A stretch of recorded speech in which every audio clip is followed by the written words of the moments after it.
Hey, what's up, YouTube? This is your boy Kona Enthusiast, and we're back with another video. So I know it's been a minute since I posted a video. I've been extremely busy. I'm dealing with some personal issues in my life. But anyways, nonetheless, we are here with another video. So as you can tell by the title of the video, we're going to be talking about the 2024 Hyundai Elantra N. What's new, what's left the same, and if you should upgrade to it. So let's go ahead and jump right into it. So the 2024 Hyundai Elantra N, as a lot of you who are subscribed to the channel or who have watched my videos, I have heavily considered switching over to the Hyundai Elantra N for my next vehicle.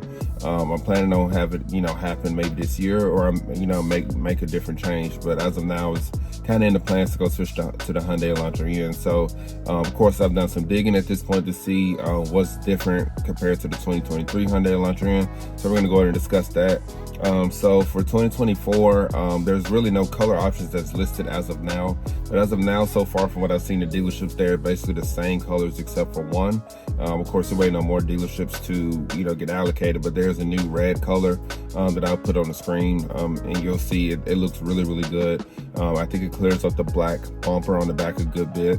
I don't know if there's an intense blue. I haven't seen an intense blue yet, but I do know Performance Blue, the dealer that I am talking with right now, has an Atlas white.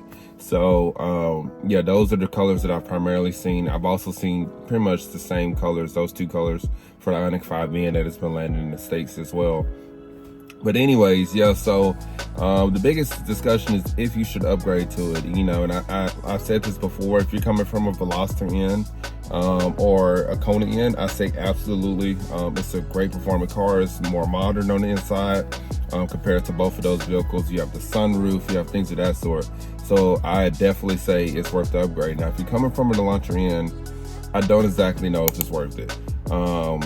I would say the biggest key points of what's new for 2024 is the fact that you get the forged aluminum wheels. And I mean, it's just going to make the car a lot more docile, a lot more fun to drive. It'll handle very well. I imagine fuel economy will be a little bit better as well. So to me, I think, that alone is worth it for me, because I've always wanted the forged wheels with an N. They just look really good to me. But I know for some people that's not enough. So along with that, upgrading the wheels, as you know, they've redone the front fascia and the rear, bumper a good bit. But the rear isn't as dramatic, but the front is definitely, a lot different. It's night and day difference from what the current Elantra N looks like. But anyways, as far as the drivability, like I say, you have the lighter wheels, but on top of that, they added some rigidity points, as I've stated before. The car has a stiffer motor mount, which I think is big, because I think most people I know, their first upgrade on their cars is the motor mount. Matter of fact, InDriver KG, he just got a new Elantra N. It was a 2023 with the 6-speed, and his first mod, I think the day after he bought the car, was the motor mount. It was definitely my first mod. So that's something I wouldn't have to worry about. I don't think you would have to worry about once you switch to that car. But it's definitely something to think about. So yeah, other than that, like it seems to be riding really good off of the new chassis, or the adjustments they made to this chassis. And like I said before, the Elantra N already handles to me better than what the Veloster and the Kona does. I mean, it just seems to be more poised, more refined, which, for some people is a bad thing. Kona is very raw and very intense in experience. The Veloster N is like a shorter version of that. But the Elantra is definitely the car that you want to get if you want something that's refined. So yeah, I mean, like I said, if you're in a Veloster or Kona, I say go for it. But if you're in the Elantra, it's really up to you at that point. I would say it's not necessarily worth it unless you really, really want those wheels, or if you really just feel like the car could use a little bit more adjustment. But for most people that's already in Elantra, like I said, there's no performance difference aside from you losing some weight and different things of that sort. But is it worth it in this economy? Probably not. Just with the way interest rates are and things of that sort. And the price is up, by the way. It is up for 2024 over the 23s. I'm seeing them anywhere between 36 and 37. I think that I haven't seen any 6-speed Elantra N's available for 2024 so far, but I would imagine they're 35,000. But I have been seeing the 8-speed dual clutch is going for 36 to about 37,000. So that is up about $2,000 if I had to say it, over the previous one. Of course, there's inflation, things of that sort that gets factored into that price. But neither here nor there, it is more expensive. And so if you're currently in the Elantra N, it may be worth it to you to upgrade to that.